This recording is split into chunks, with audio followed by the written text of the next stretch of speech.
तुम्ही आदित्य किर्लोस्कर आहात, इसरलात का तुम्ही? हो, देवी यांनी तुम्हाला ही अशी कामं करताना बघून देवी यांना किती वाईट वाटलं असेल याचा विचार केलाय का? तुम्ही कशा पायी अशी हलकी कामं करायची? तुझं काय? तू किर्लोस्कर घराण्याची सून आहेस, असं दुसऱ्यांच्या घरी स्वयंपाकाचं काम.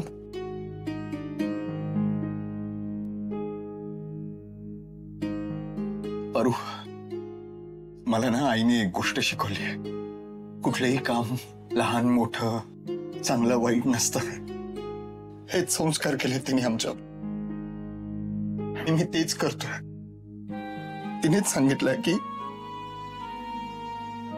कष्टाने कमवून खाण्यात कमीपणा मानायचा नसतो आणि मी तेच करतोय.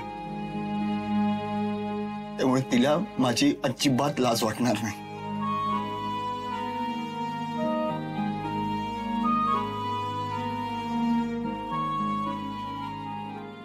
समजायला मी जबाबदार आहे. कसं काय? तू कशी काय जबाबदार आहेस? माझ्यासोबत लग्न झाल्यामुळेच देवी यांनी तुम्हाला घराबाहेर काढले. पारू, मी माझ्या मर्जीने तुझ्यासोबत लग्न केलंय. माझं प्रेम आहे यार तुझ्यावर,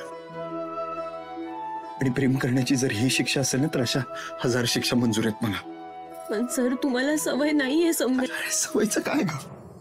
होईल सवय हळूहळू. आणि तू आहेस ना माझ्यासोबत. आईच म्हणते प्रत्येक दिवस सारखा नसतो, दिवस बदलतात, हेही दिवस बदलतील. तुम्ही बदललात आदित्य सर. पण मग हे चांगलं आहे की वाईट? चांगलंच आहे. तुला आवडलं बदललेलं आदित्य?